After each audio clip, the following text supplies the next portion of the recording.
motherfucker.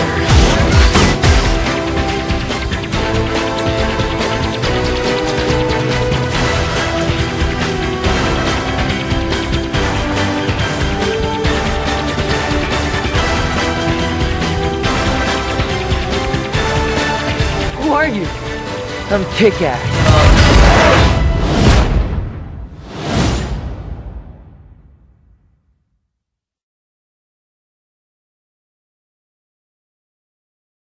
Salut à toutes et à tous, il fait beau, il fait chaud et c'est le bon moment pour vous présenter cette deuxième analyse sur Kick-Ass 2, la bande-annonce qui est sortie il y a une semaine et demie, la deuxième bande-annonce déjà. C'est vrai qu'on a eu deux bandes-annonces en même pas 2 semaines, j'ai envie de dire, parce que waouh, ça a été super rapide par rapport à d'autres films. J'ai été franchement impressionné au niveau de la rapidité de la chose. Et donc cette deuxième bande-annonce se plonge dans la nouvelle vie de Hit Girl alias Mindy McCready. Et pour ceux qui n'ont pas vu cette bande-annonce, eh bien je vous donne rendez-vous dans la description de la vidéo parce que j'ai mis les liens de la bande-annonce en VO sous-titré français et la bande-annonce en version française. Parce que oui, cette bande-annonce est disponible aussi en français avec les vrais doublages. D'ailleurs, j'ai vraiment apprécié le doublage officiel de Jim Carrey. Donc pour ceux qui ont regardé énormément de films avec Jim Carrey en version française, eh ben vous allez obligatoirement reconnaître cette voix qui est utilisée très souvent, que ça soit dans les pubs ou que ça soit sur des autres acteurs, etc. Elle est énormément utilisée, cette voix. Donc avant de commencer cette analyse, j'aimerais vous faire part des derniers posters qui sont sortis parce que ils sont franchement magnifiques. Ils sont magnifiques. Alors il y en a eu un sur Jim Carrey, il y en a eu un sur Kick-Ass qui est sorti très récemment, un sur Hit Girl et un dernier sur Motherfucker. Alors je sais pas si il y aura Mother Russia, ça je sais pas. Peut-être que ça nous sera mis en ligne très bientôt, mais en attendant j'ai pas de grosses news comme ça. Et il y a aussi une photo qui nous a été tweetée donc sur Twitter par Jeff Wadlow, et c'est une photo avec Christopher Mintz-Plasse. Et ils sont en train de faire la VO du film en ce moment. Alors là il y a une photo avec Christopher Mintz-Plasse et on peut voir en arrière-plan une nouvelle petite image on va dire du film avec Motherfucker avec sa tenue de gros sadomasochiste. En tout cas moi ça m'a fait plaisir de voir cette photo, alors je vous la partage en espérant que ça vous fasse plaisir. Et donc on va pas perdre de temps, c'est parti, on va commencer l'analyse. Alors première image, nous voyons la belle maison de Mindy McCready, enfin la nouvelle demeure de Mindy McCready, qui est tout simplement une maison de quartier, hein. C'est les quartiers typiques de New York qui sont vraiment classe. Image suivante, nous voyons Mindy. Alors là on peut voir quand même que ils se sont assez baladés on va dire pour maquiller Chloé Moretz, parce que c'est vrai qu'elle a énormément grandi, c'est inutile de vous le dire. Mais là franchement sur cette photo elle me paraît vraiment jeune comme dans le premier Kick-Ass presque, hein. Je sais pas vous, est-ce que moi j'ai tort, ça je sais pas, vous me le direz dans les commentaires. Mais moi je trouve que franchement le maquillage fait pas mal de choses en ce moment, hein, surtout dans ce film. Et c'est vrai que ça m'a impressionné et ça fait du bien de voir que on pouvait la rajeunir à ce point là. Nous allons passer à l'image suivante où nous voyons Marcus. D'ailleurs Marcus, je vous l'avais déjà dit dans des Atomic Show ou dans la première analyse sur le premier trailer de Kick-Ass 2 que l'acteur avait changé. Et donc j'espère que ça sera pas trop choquant, mais apparemment ça a l'air d'être un très bon acteur. Il y en a beaucoup qui n'avaient pas aimé le premier acteur sur le premier film. Moi je l'ai trouvé plutôt bon, moi j'avais rien à lui reprocher. Mais c'est dommage qu'on ait changé d'acteur comme ça, mais je crois que ça va passer pratiquement inaperçu. Nous allons passer à l'image suivante. Alors nous voyons désormais que Hit Girl quitte la voiture de Marcus. Et cette image, enfin ce petit mouvement de caméra, enfin je sais pas comment je peux dire, ce petit angle de caméra m'a fait énormément penser à l'angle de caméra qu'il y avait pour le premier film Kick-Ass qu'on voit à la fin quand Mindy sort de la voiture et puis on la voit aller au lycée. Donc ça me fait vraiment penser à ce moment-là, et c'est là qu'on peut voir que finalement Chloé Grace Moretz, elle a pas autant grandi que ça, ou alors c'est le maquillage qui fait tout comme je vous l'ai dit précédemment. Image suivante, on peut voir donc Mindy qui est arrivée à son lycée, qui lance un regard à Marcus. On n'a rien d'autre à dire à propos de ça sur cette photo. Non, il n'y a rien. Image suivante. Ensuite, nous voyons Chloé qui est... Enfin, Chloé, bon, je vais dire Mindy plutôt. Mindy qui est avec ses nouvelles amies. Et quand vous regardez bien, celle de droite, c'est celle qui se déhanchait dans le premier trailer de Kick-Ass 2. Je sais pas si vous vous en rappelez, mais de toute façon, on va la revoir juste après. Et celle qui est derrière, eh bien, c'est aussi une amie de Mindy, qu'elle s'est faite en faisant ce que je vais vous dire après, parce que c'est vrai que c'est pas trop dans l'ordre tout ça dans le trailer, mais c'est vrai que c'est pas très facile à expliquer. Mais on la reverra de toute façon, cette fille, même les deux filles qui sont là, on les reverra forcément juste après dans des autres images du trailer. Ensuite, image suivante, nous voyons Dev qui lance un regard à Mindy, parce que c'est vrai que dans le comics, Dev harcèle entre guillemets Mindy pour lui dire de venir dans son équipe de super-héros avec Marty. On peut remarquer que Dev a son costume de Kick-Ass en dessous de ses fringues, comme on avait dans le premier épisode de le premier film de Kick-Ass, et ça fait toujours plaisir.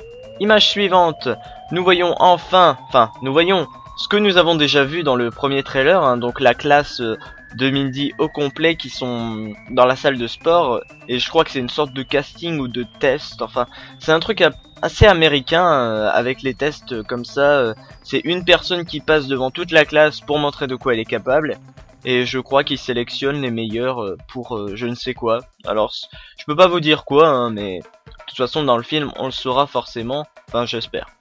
Image suivante, nous voyons donc Mindy, et à côté il y a cette fameuse fille qui se déhanchait dans le trailer numéro 1, et où on l'a vu juste il y a même pas une minute.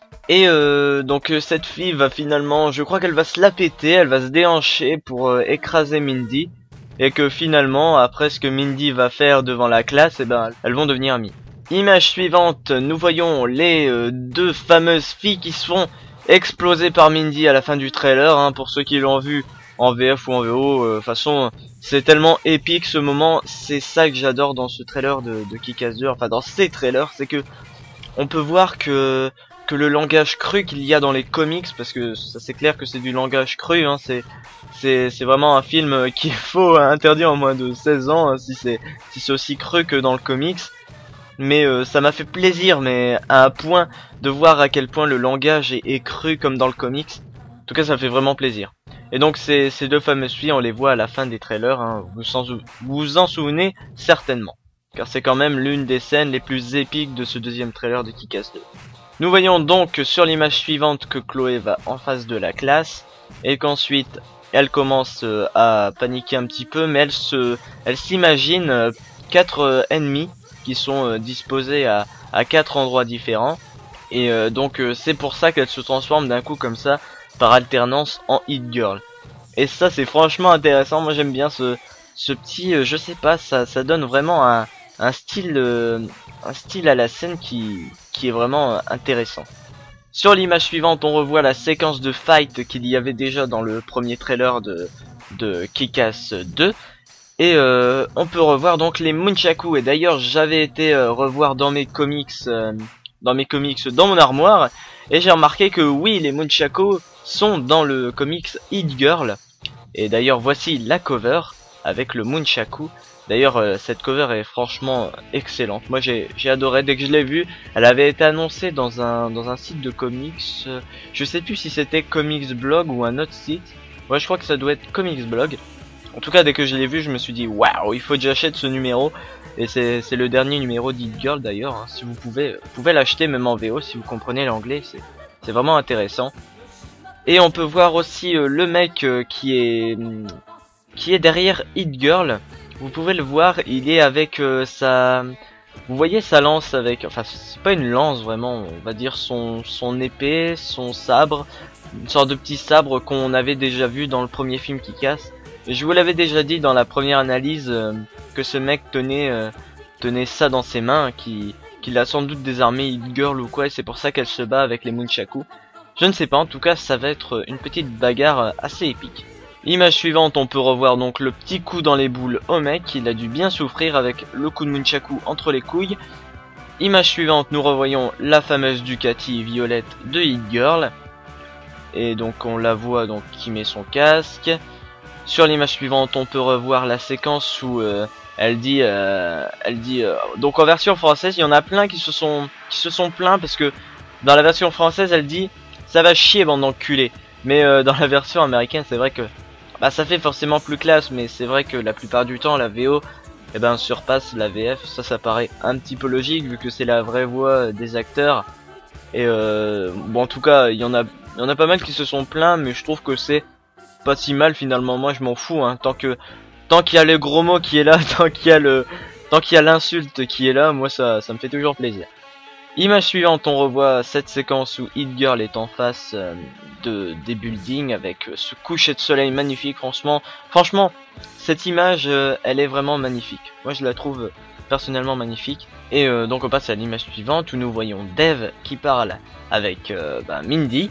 Et on avait déjà vu, je me rappelle, on l'avait vu au tournage, lors du tournage du film, il y avait une photo qui nous montrait ce petit moment où Dev parle à Mindy.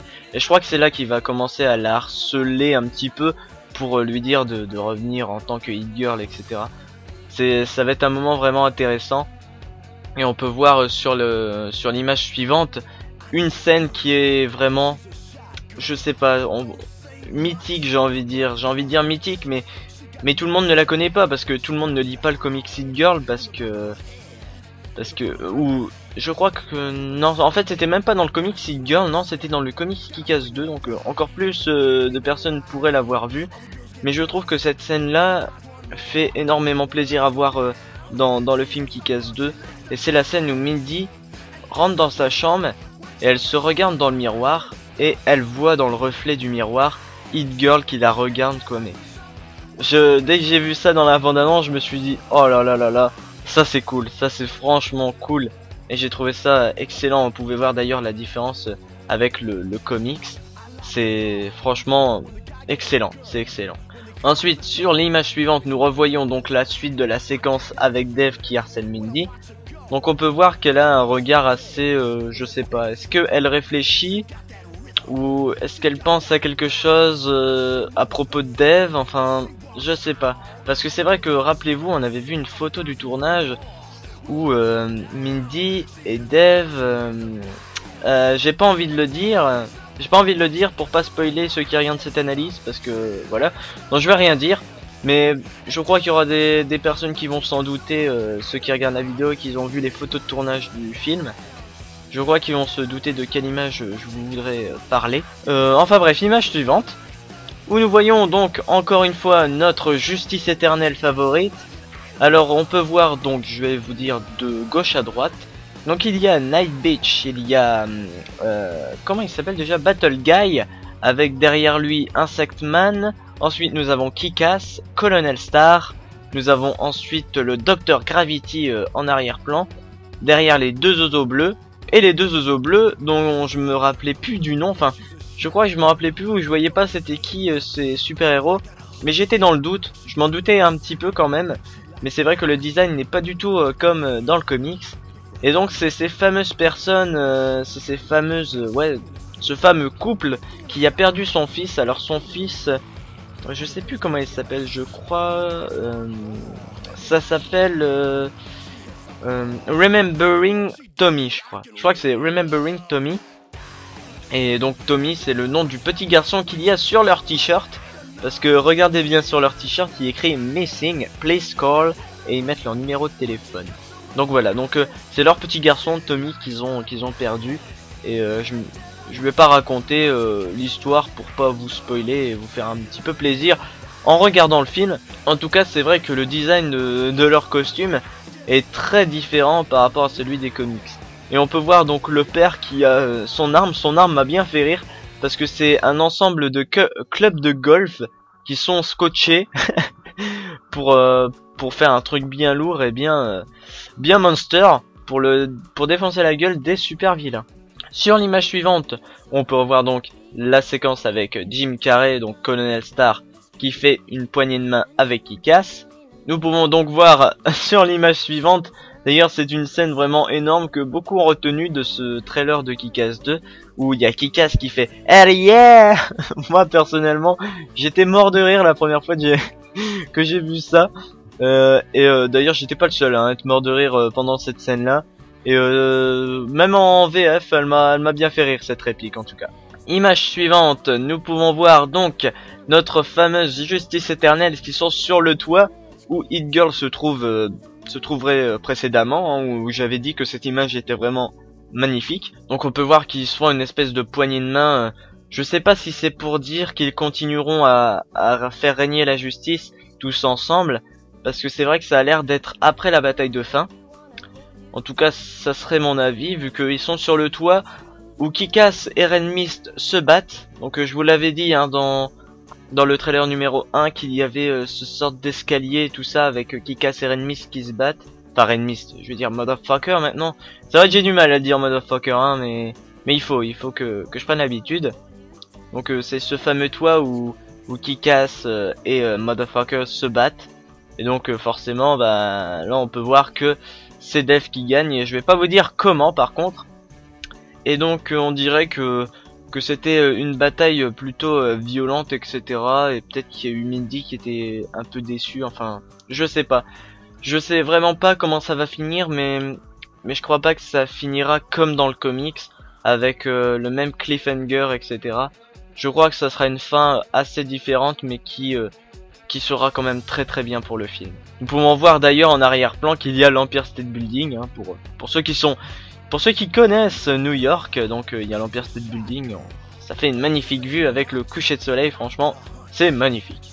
Sur l'image suivante, donc, nous voyons Hit Girl qui va rejoindre notre équipe de super-héros et qui va faire la poignée de main avec eux. Et sur une autre image suivante, nous retournons là où il y a le QG des super vilains. Donc nous pouvons voir le déguisement de ces super vilains. Celui de gauche là me fait bien triper avec son masque de monstre, et m'a fait bien rire. Et donc comme je vous l'avais dit dans le trailer, dans l'analyse du trailer numéro 1, je m'emmène parfois un petit peu les pinceaux, je galère un peu.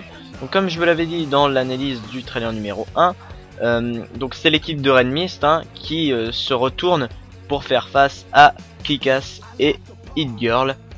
Et sur l'image suivante, nous revoyons cette fameuse séquence avec Jim Carrey. Donc quand il dit essayez de vous amuser, bah ouais, sinon à quoi ça sert. Donc voilà, et là on peut voir vite fait un petit ajout de la scène où on peut voir Insect Man et Night Beach en arrière-plan. Et donc il y a un petit truc qu'on n'avait pas dans le trailer numéro 1 avant que Jim Carrey frappe avec sa batte. C'est qui fait un petit wow. Et puis il frappe, et là ça explose de partout. Et nous voyons sur la prochaine image, ce qui explose c'est la voiture de police qu'on avait vu qu'on avait déjà vu dans le trailer numéro 1. Je crois qu'on la voit aussi exploser. Je crois que ça va être vraiment l'apocalypse ce moment là, et c'est cool parce que c'est carrément ça dans le comics, c'est l'apocalypse, c'est la fin de ce petit quartier tranquille et paisible.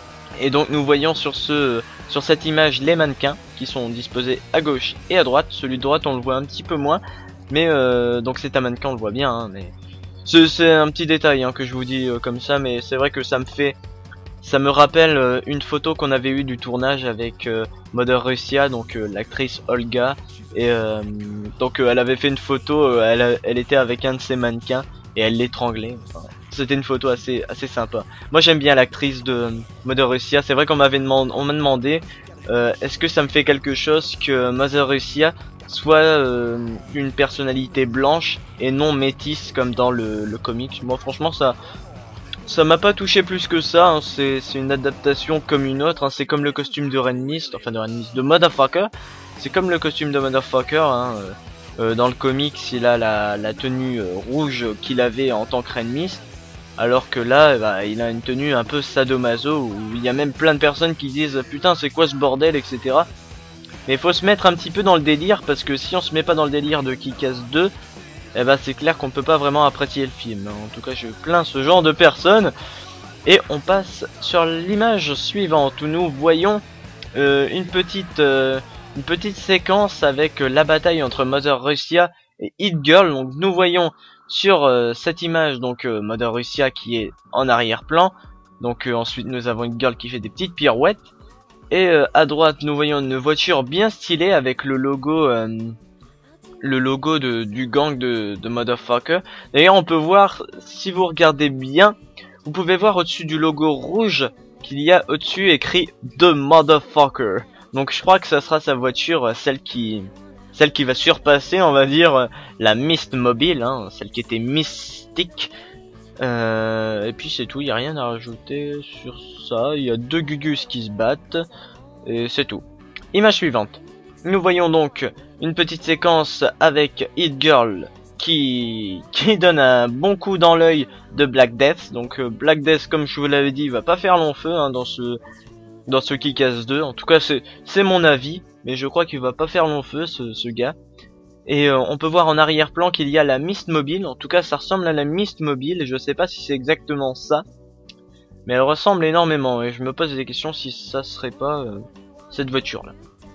Image suivante, donc nous voyons qu'elle explose bien son œil à Black Death. Ensuite on peut voir qu'il y a du ketchup qui qui s'évacue de son œil. Image suivante, nous voyons un espèce de what the fuck qui était dans le trailer, parce que ce moment il dure même pas 2 secondes, et en fait nous voyons juste Kick-Ass qui fait wouh, et c'est tout. Alors là je peux vraiment pas localiser où se trouve Kick-Ass. Pour ceux qui auraient une idée, me le dire en commentaire, ça m'intéresse vachement. Je sais pas si ça serait dans une rue de New York et qu'il soit en face d'un magasin de déco ou quoi, parce que c'est vrai qu'on voit un panneau etc à la droite. Et donc voilà, je crois que ça pourrait être dans une ruelle de New York. Image suivante, nous revoyons Dev avec ses fameux pectoraux hein, que tout le monde a remarqué. D'ailleurs dans la première analyse du trailer numéro 1 de Kick-Ass 2, j'avais remarqué qu'en arrière-plan il y avait une photo de Colonel Starr et une photo du père de Dev. Enfin je crois que c'est le père de Dev hein, il me semble. Et donc on m'a dit, je crois qu'on me l'avait dit, je sais plus si c'est moi qui avais eu l'idée ou si on me l'avait dit, bref je sais pas. Mais je crois que ça sera donc avant la bataille de fin où Dev se prépare à défoncer la gueule de Motherfucker. Et je crois que donc c'est pour ça qu'il y a la photo de Colonel Starr et la photo du père de Dev. Histoire de... histoire de vengeance.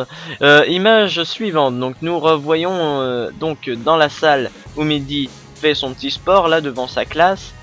Donc nous revoyons la séquence avec les ninjas qui se prennent des coups en plein dans la gueule, avec une bagarre bien épique. Et j'aime bien les petites transitions où on voit par exemple Mindy à un moment elle saute et puis elle donne un coup de pied, et ça fait une transition sur Hit Girl qui continue cette action et qui donne 2 coups à 2 mecs. Et ça franchement j'ai adoré. Franchement le dosage est parfait. Le dosage est parfait. Donc là ensuite nous voyons Hit Girl qui donne un coup au dernier ninja, et où elle dit je suis Hit Girl. Et là tout le monde se lève et applaudit. Et c'est là qu'on voit à l'image suivante la scène de fin, la scène finale avec la meuf qui fait peut-être bien qu'elle est lesbienne, peut-être bien que je vais mettre mon pied dans ta chatte. Ça c'est franchement énorme. Donc là ces 2 filles on les avait vues dans la salle de sport hein, je vous l'avais dit qu'on les voyait. Et d'ailleurs la fille de droite c'est celle qu'on voit à l'image où Mindy est dans les couloirs, on la voit en arrière-plan. Comme je vous l'avais dit, on en parlerait plus tard, et ben voilà, on en parle maintenant de cette scène là qui est simplement la scène la plus épique du trailer, j'ai envie de dire. Donc voilà, c'est tout pour cette analyse de Kick-Ass 2. C'est vrai qu'elle aura pas été super longue, mais j'espère qu'elle vous aura plu quand même et qu'elle vous aura donné quelques petits détails au niveau du comics et du film. Ça fait toujours plaisir de faire une analyse sur le film qu'on attend le plus de l'année. En tout cas, bah, j'espère que Kick-Ass 2 vous booste énormément à le voir ce mois de juillet, parce que nous, il sort en juillet. Il me semble qu'il sort le 21 juillet pour nous, les Français. Et les Américains, bah, il sort le 16 août. Et ils l'ont un petit peu dans le cul, mais nous, on est chanceux. Nous, on est chanceux. Et puis, bah, moi, je crois que j'irai le voir le jour de la sortie, ou ne serait-ce que 2 ou 3 jours après la sortie, histoire de calmer les foules. Mais sinon, c'est clair que j'irai le voir dès que je peux. Alors j'espère que cette vidéo vous aura plu, et on se retrouve prochainement, soit pour un épisode d'Harry Potter, soit pour un épisode d'Atomic Show. Harry Potter, c'est vrai qu'il n'y a pas eu beaucoup d'épisodes mis en ligne récemment, enfin ça traîne un petit peu, mais c'est parce que j'ai pas encore tourné l'épisode 4. Alors j'essaierai de prendre mon temps vu que je suis en vacances, et d'essayer de finir ce walkthrough d'Harry Potter 2. Et je crois que après ce walkthrough, je ferai une petite pause, histoire de me détendre tranquillement. Par contre, il y aura toujours des petites vidéos détente sur des jeux que je trouverais sympa à montrer en vidéo. Mais le plus important, c'est qu'il y ait les Atomic Show et aussi les news qui suivent avec ça. En tout cas, j'espère que cette vidéo vous aura plu. Et puis, bah, salut tout le monde et à très bientôt pour une prochaine vidéo. Salut tout le monde, je vous aime tous, bisous.